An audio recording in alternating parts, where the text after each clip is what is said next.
दोस्तों, आपकी राजनीतिक विचारधारा जो भी हो, जो भी पॉलिटिकल आइडियोलॉजी आपकी हो और जो भी नेता आपके पसंदीदा हो, लेकिन मैं आज चाहूँगा कि आप जरा इस नेता के प्रोफाइल पर, इस आदमी के प्रोफाइल पर ज़रा सा गौर करिए और फिर आगे बात करते हैं।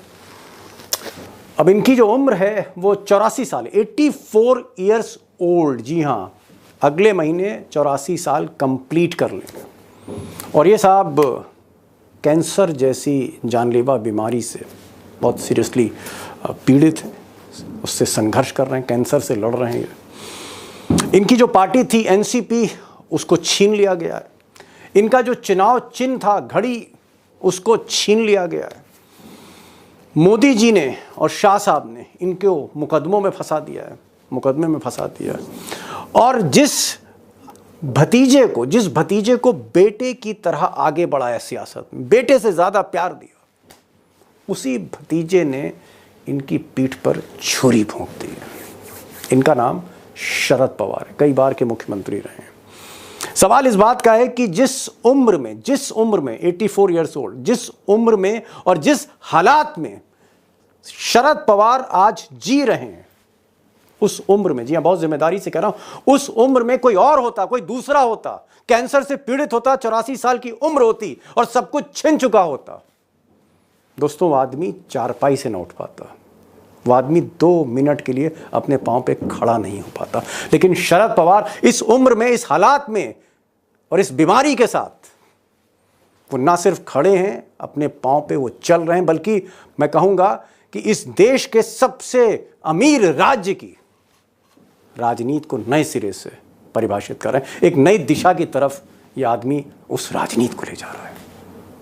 शरद पवार, आपको पसंद हो ना हो, लेकिन इसके संघर्ष को आप अनदेखा नहीं कर सकते। शरद पवार, अब ये वही शरद पवार हैं जिन्होंने इस हालात और इस उम्र में उद्धव ठाकरे का हाथ राहुल गांधी के हाथ में डाल दिया और एक नया समीकरण बनाया, महाविकास अघाड़ी। और मोदी जी और शाह साहब, इनकी राजनीति को कहीं झटका लगा, 440 वोल्ट का करंट लगा, तो महाराष्ट्र में सबसे तगड़ा करंट लगा। और पिछले लोकसभा चुनाव में, जी हाँ, जो 4 जून को नतीजे आए थे, शरद पवार की अगुवाई में उद्धव ठाकरे और राहुल गांधी 30 सीट लेके आए, 48 में 30 सीट लेके आए। और जो बीजेपी हमेशा 22-23 सीट लाती थी और शिवसेना के साथ मिलकर जो महाराष्ट्र स्वीप कर रही थी, उस बीजेपी को शरद पवार ने इस उम्र और इस बीमारी से लड़ते हुए 0-9 पे लाके खड़ा कर दिया। 0-9, सिंगल डिजिट, 0 और 9, 10 के नीचे लाके खड़ा कर दिया। वही शरद पवार थे। और मुझे लगता है कि इस बार जिस तरह से फिर एक बार वो उद्धव ठाकरे जिनकी आइडियोलॉजी कांग्रेस से बिल्कुल अलग है, दोनों आइडियोलॉजीज को साथ लेके चल रहे हैं। आप कह सकते हैं अर्जुन भी हैं और कृष्ण भी हैं, लड़ भी रहे हैं और लड़वा भी रहे हैं।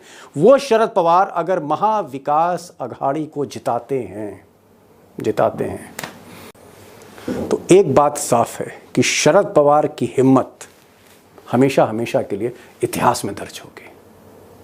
अब दोस्तों, मैं असली खबर पर आता हूँ। और खबर यह है कि चंद दिनों पहले शरद पवार ने अपनी नई पार्टी एनसीपी शरद पवार, क्योंकि जो उनकी ओरिजिनल पार्टी है वो तो मोदी और शाह ने छीन कर अजीत पवार के हाथ में दे दी है, तो अपनी नई पार्टी के जो खास नेता थे उनके साथ उन्होंने बंद कमरे में बैठक करी, सीक्रेट बैठक करी। इसमें उनकी बेटी भी शामिल थी और भी कई नेता शामिल थे। और वहाँ उन्होंने एक सुपर स्ट्रैटेजी बनाई, किस तरह से इस बार महाराष्ट्र में मोदी शाह को ध्वस्त करना है, यानी महायुति को हराना है, एनडीए को हराना है। अब ये जो स्ट्रैटेजी है तो शेयर नहीं कर सकता, लेकिन उसका जो फोकस है वो ये है कि चाहे तूफान आए और चाहे आंधी आए, कोई भी कीमत अदा करनी हो, लेकिन महायुति एनडीए को हराना है। और महायुति को हराने का जो सबसे बड़ा एम है शरद पवार का, उनकी पार्टी का, वो है अजीत पवार, जो डिप्टी चीफ मिनिस्टर हैं, एनसीपी के नेता हैं, उनके भतीजे, उनको शिकस्त देना, वो भी हर कीमत पर। अब अजीत पवार साहब जो हैं वो बारामती से लड़ रहे हैं, बारामती यानी शरद पवार के गढ़ से। और शरद पवार ने अपने भतीजे अजीत पवार के सामने अपने ग्रैंडसन को खड़ा कर दिया है।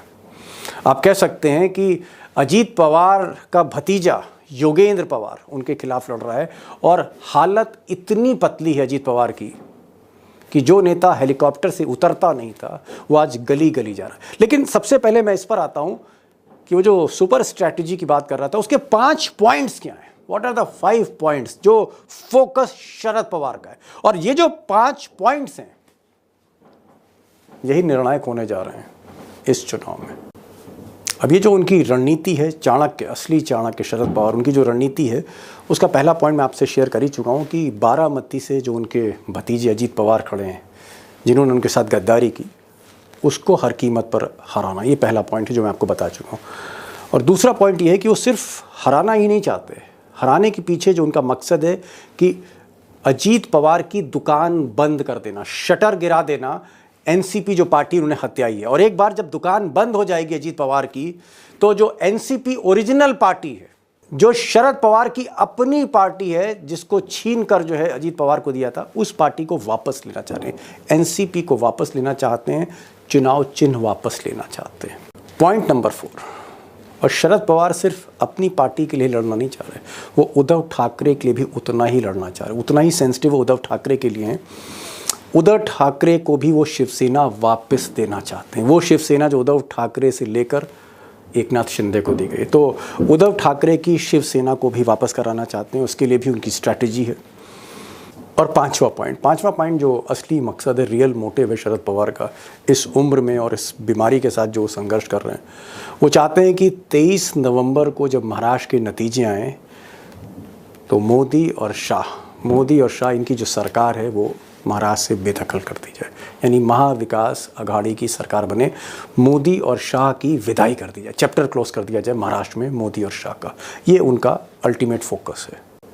अब दोस्तों इस वक्त, या यूँ कहूँ आजकल, दिवाली का माहौल है महाराष्ट्र में, और दिवाली के बाद 2 और वहाँ पर त्यौहार हैं, एक भाई दूज का त्यौहार है और एक महाराष्ट्र का लोकल त्यौहार है।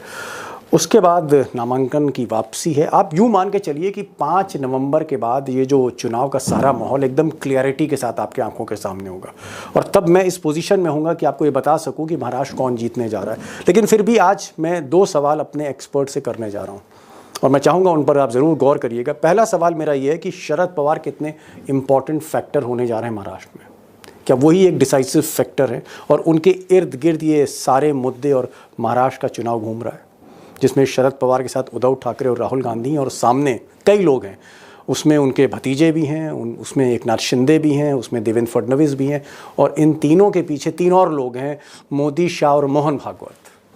ये जंग है, इसमें शरद पवार कितनी अहम कड़ी। तो एक तो ये सवाल है, और दूसरा सवाल बहुत ऑब्वियस है कि अजीत पवार का क्या होने जा रहा है, अजीत पवार का क्या होने जा रहा है। और अगर अजीत पवार की दुकान बंद होने जा रही है तो आज की तारीख में नामांकन से पहले, वापसी से पहले, क्या एज महाविकास अघाड़ी को है, क्या महाविकास अघाड़ी यानी इंडिया अलायंस आगे चल रही है, या फिर बीजेपी साथ साथ चल रही है, कांटे की टक्कर है, या कुछ हरियाणा जैसे होने जा रहा है।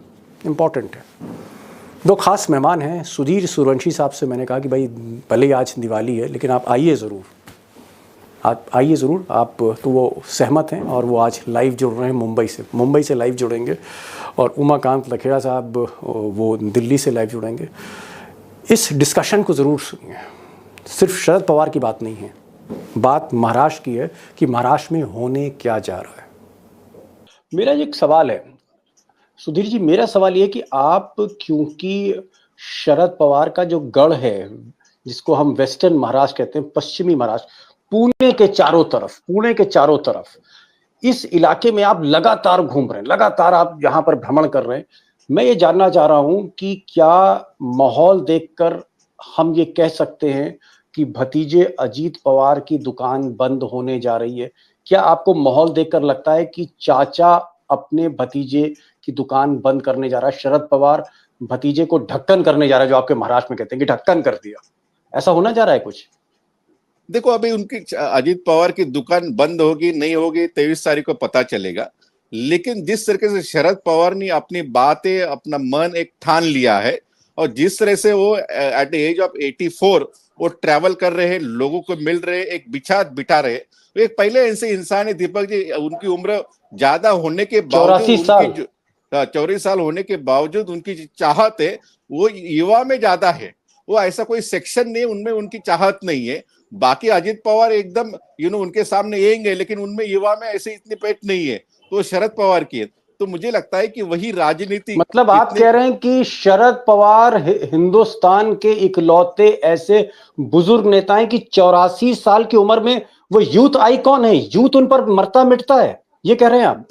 बिल्कुल। महाराष्ट्र को जो यूथ है, पर्टिकुलर वेस्टर्न महाराष्ट्र और महाराष्ट्र का, वो चाहता है कि जो शाहू फुले अंबेडकर की विचारधारा को मिटाने के लिए भारतीय जनता पार्टी और आरएसएस ने पूरा दम लगा दिया था, वो विचारधारा को वापस लाने में, विचारधारा के साथ लड़ने में शरद पवार अपनी उम्र और अपनी बीमारी का मेरे ख्याल से पीछे छोड़ के वो लड़ाई लड़ रहे थे। उनके साथ में हमने ज्वाइन होना चाहिए। इसलिए जहां ये तो बता दीजिए अजीत पवार का क्या होने जा रहा है, भतीजे का, बता ही दीजिए, खुलकर बोल दीजिए, आज देखा जाएगा। देखो, मैंने वही जिक्र किया कि जब शरद पवार जब निकल गए तो उसी वजह से अजित पवार, आज मैंने वही देखा कि बारामती कोई छोटे गांव में गए थे, खड़े थे, तो पूरा वो गांव में पानी कब दिया उन्होंने, सड़क कब बनवाई उन्होंने, ड्रेनेज कब दिया, कितने लोगों को नौकरी दिया, ये सब छोटी छोटी जो चीजें मेरे ख्याल से ग्राम पंचायत और जो कॉर्पोरेटर का इलेक्शन रहता है म्यूनिसिपालिटी का, वो इलेक्शन में लोगों गिनाते हैं, वो इलेक्शन की चीजें अजित पवार जो महाराष्ट्र के डिप्टी सीएम है, 5-6 बार डीसीएम रह चुके हैं स्टेट के, इतने बड़े कद्दावर लीडर में से एक है, उनको आज मेरे ख्याल से गली गली मोहल्ला मोहल्ला घूमना पड़ रहा है। बिल्कुल वो शरद पवार की वजह से घूमना पड़ रहा है, नहीं तो इलेक्शन के लास्ट डे आते थे कैंपेन के लिए बारामती में, कभी घूमते भी नहीं थे। लास्ट टाइम उनको 90,000 का लीड मिला था, लेकिन आज पहली बार इलेक्शन होने शुरू होने से एक एक गली और चप्पा चप्पा घूम रहे। तो इसका मतलब क्लियर है कि किस तरह से महाराष्ट्र का इलेक्शन जा रहा है। आपने कहा कि बारामती जहां से अजीत पवार लड़ रहे हैं, पिछली बार अजीत पवार ने अपनी पत्नी को वहां से लड़ाया था और शरद पवार ने अपनी बेटी को लड़ा दिया, और Ajit Pawar deputy chief minister की पत्नी को हरा दिया और बुरी तरह से हराया। ये नहीं कि 20,000 30,000 से, 1.5 लाख वोट से ज्यादा से हराया, इफ आई एम राइट। मैं ये जानना चाह रहा हूं कि इस बार शरद पवार ने अपने भतीजे अजीत पवार, बागी भतीजे के अगेंस्ट किसको लड़ा रहे हैं? वो पिछली बार तो बेटी को लड़ा दिया था। वो भी पवार वर्सेस पवार बैटल था, लेकिन वो अजित पवार की वाइफ वर्सेस सुप्रिया सुले थी। इस बार अजित पवार का जो भतीजा है युगेंद्र पवार, म्हणजे अजित पवार का जो भाई है श्रीनिवास पवार, उसका ही बेटा उनके सामने है। अभी ये दूसरी चाचा भतीजा की लड़ाई बारामती में देखने को मिल रही है। मतलब शरद पवार चाचा की लड़ाई अजीत पवार भतीजे से है, और अजीत पवार की लड़ाई और अजीत पवार की लड़ाई भी उन्होंने भतीजे से कर दी। मतलब अपने पोते को उतार दिया है भतीजे के आगे। ग्रैंड नेफ्यू जिसके हम कहते हैं, ग्रैंडसन ग्रैंड नेफ्यू। क्या आपको लगता है, एक अगर आपसे मैं एक मोटे मोटे तौर पे पूछूं कि क्या अजीत पवार, आपने कहा कि वो जल्दी कैंपेन करते नहीं हैं, एक आध बार अपनी कंस्टिट्यूंसी में जाते हैं, लगातार जीत रहे हैं, 5-6 बार महाराष्ट्र जैसे प्रदेश के उप मुख्यमंत्री रहे 5-6 बार। इस बार उनकी हालत इतनी खराब है कि वो गली गली, कस्बे कस्बे, चौराहे चौराहे, नुक्कड़ नुक्कड़ पे सभा कर रहे हैं। क्या अजीत पवार नर्वस हैं? पहला क्वेश्चन मेरा। और मेरा दूसरा क्वेश्चन, अगर नर्वस हैं तो क्या ये सीट उनके हाथ से जा भी सकती है? कड़ी टक्कर है वहां पर। अजीत पवार बिल्कुल नर्वस दिख रहे, इसलिए नहीं तो नुक्कड़ नुक्कड़ जाके, चौराहे में जाके बिल्कुल सभा नहीं करते, ये पहली बात। और ये भी करे कि लास्ट टाइम में बहुत लोगों ने उनके बीबी के अगेंस्ट में वोटिंग किया है, लेकिन जो हुआ, जैसे हम कहते हैं लेट बायगन बी बायगन, भूल जाइए और मेरे साथ आइए। तो लेकिन शरद पवार याद दिला रहे कि ये जो बारामती का जो असली जो नेता है वो मैं हूं। और सबसे दिलचस्प बात मैं आपको कहना चाहता हूँ, मैं अभी कुछ घंटे पहले बारामती के आदमी से एक बात कर रहा था, अपना मेरे साथ दोस्त था, पढ़ाई साथ में की थी, उनसे ऐसे ही चेक करा था। तो उन्होंने कहा, सुधीर, जब हम अजीत पवार उनके साथ में, उनकी बीबी के साथ में घूमते हैं, लेकिन जब वोटिंग आने का टाइम आता है, जब हम पोलिंग बूथ में जाते हैं, तो हमको वहां पे शरद पवार दिखाई पड़ता है। ओह ओह ओह, मतलब अजीत पवार के साथ जो लोग हैं वो कह रहे हैं कि भले ही अजीत पवार चुनाव में दिखे, कैंपेन में दिखे, लेकिन जब वोट करने आदमी जाता है तो कहीं ना कहीं अजीत पवार गायब हो जाते हैं और शरद पवार का चेहरा ही लोगों को मशीन में दिखता है। ये कह रहे हैं। इसका मतलब it's a very tough battle for mister Ajit Pawar, very tough battle. Umakant ji, आप भी काफी समय से शरद पवार को जान रहे हैं, 30-35 साल से आप उनके साथ चाय पी रहे हैं दिल्ली में। ये बताइए कि शरद पवार वाकई बदला लेने के मूड में है, और अजीत पवार ने जिस तरह से उनकी पार्टी तोड़ी, उनके भतीजे ने पार्टी तोड़ी, उनका इतना अपमान किया, इस अपमान का बदला लेने के मूड में आपको शरद पवार दिखते हैं? शरद पवार वाकई मराठा वॉरियर हैं? बिल्कुल है, क्यों नहीं है। शरद पवार के साथ इतनी बड़ी पॉलिटिकल लेगेसी है उनकी महाराष्ट्र की पॉलिटिक्स में, मराठा राजनीति में, और उनके साथ उनके भतीजे ने, जो उनका फुट सोल्जर था, जो उनके बिहाफ में पूरा राजनीति को कंट्रोल करता था, वो पूरा भरोसा उस पर करते थे।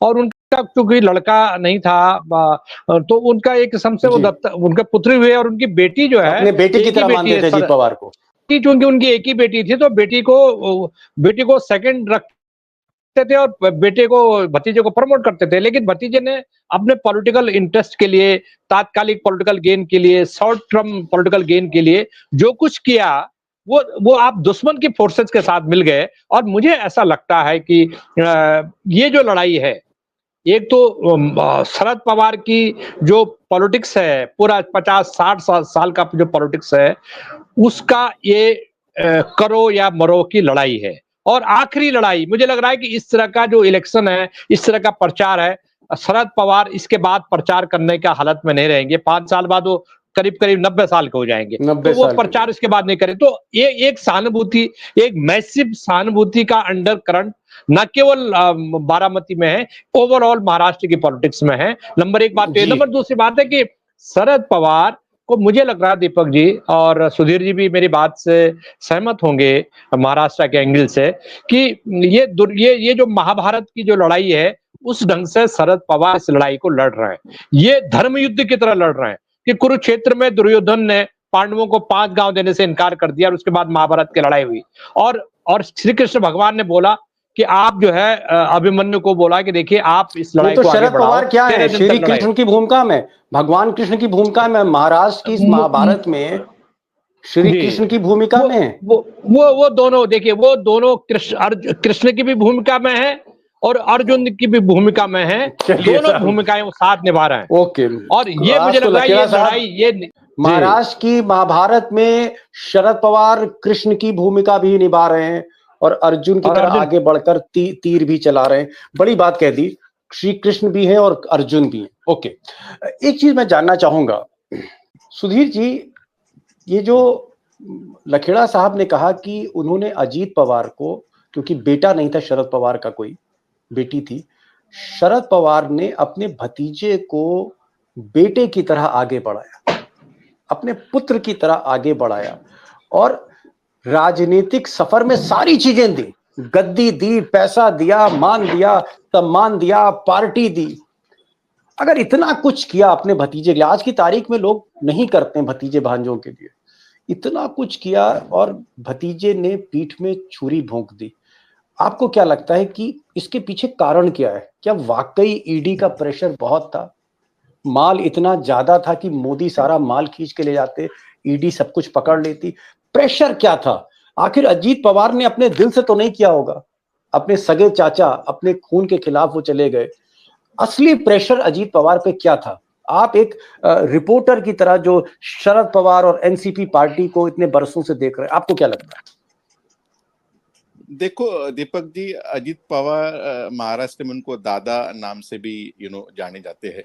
चलिए आप दादा ही बोलिए। हाँ, दादा के ऊपर प्रेशर क्या था? तो वही दादा सिर्फ नाम के लिए जाने जाते, लेकिन डर भी उनके दिल में, दिमाग में बहुत था जेल जाने का। और शरद पवार अजीत पवार के दोनों में डिफरेंस है। शरद पवार अपोजिशन में भी रहना पसंद करते, पावर में भी रहना पसंद करते, लेकिन अजीत पवार ऐसे शख्सियत है, उनको सिर्फ पावर चाहिए। वो पावर से बॉर्न हुए लीडर है और पावर के साथ ही वो ग्रो हुए लीडर है और पावर के साथ ही वो रहना चाहते हैं। उनको बिना पावर के वो जैसे मतलब बिना पानी सत्ता के बगैर, कुर्सी के बगैर नहीं रह सकते अजीत पवार। बिल्कुल, जैसे बिना पानी की मछली हो जाती है ना, तो उनका कोई अस्तित्व नहीं रहता। ऐसे बहुत लीडर है, वो पावर में रहेंगे तो उनका अस्तित्व है, लेकिन ऐसे बहुत से लीडर उनके पास पावर है या नहीं है तो उनका बिल्कुल असर नहीं गिरता। तो मुझे लगता है कि शरद पवार ऐसे लीडर है, वो अपोजिशन में भी रह सकते हैं, पावर में भी रह सकते हैं, लेकिन जैसे महाराष्ट्र में कुछ ऐसे लीडर्स है, वो पावर उनके साथ में नहीं रहेगी, सत्ता उनके साथ में नहीं रहेगी, खुर्ची उनके साथ में रहेगी नहीं रहेगी, तो बिना पानी के मछली जैसे उनका जो हो जाता है वैसी सिचुएशन हो जाएगी। उनको लगता है कि बिना पावर के हमको कोई पूछेगा नहीं, बिना पावर के हम कुछ करेंगे नहीं। इसी वजह से मुझे लगता है कि जेल जाने का डर, जो उनका जरांडेश्वर शुगर फैक्ट्री और जो कोऑपरेटिव जो बैंक का जो मसला है, इरिगेशन वगैरह, और जेल जाने का और पावर के साथ रहने का, ये दो चीजों की वजह से मुझे लगता है उन्होंने अपने चाचा को छोड़ा। चाचा को, और शरद पवार ने बात का जिक्र भी किया, अजीत पवार को मैंने क्या नहीं दिया, मेरी बेटी को मैंने मिनिस्टर नहीं बनाया, अजीत पवार को मैंने 4-5 बार डीसीएम बनाया, इरिगेशन दिया, फाइनेंस दिया, कुछ ऐसा कौन सा डिपार्टमेंट दिया नहीं।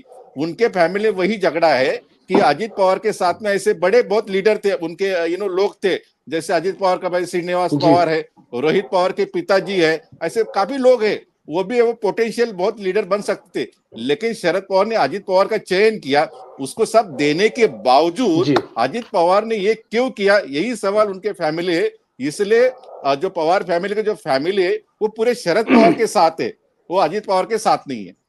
Okay, got it. Sudhir ji कह रहे हैं कि अजीत पवार को दो चीज की दरकार थी। एक, उनका लाइफस्टाइल, वो हमेशा सत्ता के साथ रहते हैं, सरकार का सुख चाहते, उनको हमेशा हेलीकॉप्टर चाहिए। दूसरा, इनका ये कहना है कि क्योंकि इतने स्कैम्स में उनका नाम था, ईडी पीछे पड़ गई थी, अमित शाह पीछे पड़ गए थे, उनको लगता था कि कहीं मुझे मोदी सरकार वाकई जेल ना भेज दे। तो एक कंफर्टेबल लाइफ थी, और आप कह सकते हैं उधर जेल का डर था और सत्ता भी उनको मिल रही थी, इसलिए उन्होंने उस चाचा का साथ छोड़ दिया जिसने बेटे से कहीं ज्यादा उनके लिए किया। और शरद पवार को इसी बात का मलाल है, गम है, जो वो पब्लिकली कह रहे हैं कि भाई मैंने अपनी बेटी के लिए वो नहीं किया जो मैंने अपने भतीजे के लिए किया, और इसने मेरे पीठ पे छुरी भोंकी है। तो उस गम को वो बर्दाश्त नहीं कर पा रहे, इसीलिए 84 साल की उम्र में वो 28 साल जैसी बैटिंग कर रहे हैं। सारा यूथ उनके साथ, कनेक्ट उनके साथ है। लखड़ा जी, लास्ट क्वेश्चन। लोग कह रहे हैं और खासकर भाजपा का इकोसिस्टम कह रहा है कि भाई जैसे हरियाणा में मोदी जी ने कमाल किया और हरियाणा जीत लिया, हरियाणा बीजेपी हार रही थी, सारे पोल्स में हार रही थी, सारे चुनाव सर्वेक्षण में हार रही थी, लेकिन मोदी जी ने कमाल कर दिया। हरियाणा की तरह मोदी शाह महाराष्ट्र भी जीतने जा रहे हैं। इस बात से आप कितना सहमत हैं, या हरियाणा और महाराष्ट्र बिल्कुल अलग है? देखिए, मैं बहुत सिंपल बात को कहना चाहता हूं, बड़े सिंपल वर्ड्स में, कि देखिए महाराष्ट्र जो है वो हरियाणा नहीं है। हरियाणा एक छोटा सा स्टेट है, वहां आप सफल हो गए जाट वर्सेस अदर्स में डिवीजन करने के लिए। वो महाराष्ट्र में मुमकिन नहीं है, पॉसिबल नहीं है। उसका कारण है कि आपके पास दो बड़े चेहरे हैं, जो धरती पुत्र जिनको कह सकते हैं, सन ऑफ द सोइल जिनको कह सकते हैं। वो एक तरफ शरद पवार है, जो मराठा क्षत्रप हैं, जो 50-60 साल से वहां की राजनीति के केंद्र बने रहे हैं। दूसरी बात है कि आपके पास एक लेगेसी, बाला साहब ठाकरे की जो लेगेसी है उसको रिप्रेजेंट कर रहे हैं उद्धव ठाकरे। ठीक है, उद्धव ठाकरे आज कमजोर है, लोकसभा में उतना मजबूत बन करके नहीं उभरे हैं। ये दोनों क्षत्रप हैं जो मराठा राजनीति के एक आइडेंटिटी माने जाते हैं। इस पॉलिटिक्स को, इन दोनों को फिनिश करना या राइट ऑफ करना भारतीय जनता पार्टी, जो जुमा जुमा नई पार्टी है। Bharatiya Janata party originate party नहीं है महाराष्ट्र की, ये नई पार्टी है। इसका जन्म 20-25 साल में हुआ और इसने धीरे धीरे करके शिवसेना के साथ गठबंधन करके अपना प्रभाव जमाया। मुझे ऐसा लगता है कि एकनाथ शिंदे ने, ठीक है कि थोड़ा बहुत उनका जो जातीय समीकरण है, थोड़ा बहुत उन्होंने जो लाडली बहना योजना से थोड़ा सा अंडरकरंट खड़ा किया है, पैसा उनके पास बेतासा पैसा है वो अंडा, और बीजेपी ने मजबूरी थी, बीजेपी ने उनको एक चीफ मिनिस्टर बना दिया और वो एकदम एक बड़े नेता के रूप में महाराष्ट्र की पॉलिटिक्स में उभरे हैं। इसमें कोई बहस नहीं है। लेकिन मुझे लग रहा है कि आप शरद पवार की जो शख्सियत है, एज ए पर्सनैलिटी है, उसको इतना जल्दी राइट ऑफ नहीं कर सकते हैं। आपने कहा कि महाराष्ट्र हरियाणा नहीं है क्योंकि वहां पर शरद पवार, उद्धव ठाकरे जैसे रीजनल लीडर्स हैं, बहुत बड़े नेता हैं। एक तरफ शख्सियत शरद पवार की चाणक्य जैसी और दूसरी तरफ लिगेसी बाला साहब ठाकरे की है, तो इतना आसान नहीं। और कांग्रेस भी अच्छा कर रही है। एक लास्ट क्वेश्चन सुधीर जी आपसे पूछना चाहूंगा, हालांकि अभी मैं जान रहा हूं कि आप मुंबई में हैं, महाराष्ट्र में हैं, और एक दिवाली का वहां एक फ्लेवर है, शेयर मार्केट से लेकर घर घर तक। तो एक त्योहार पाड़वा भी है।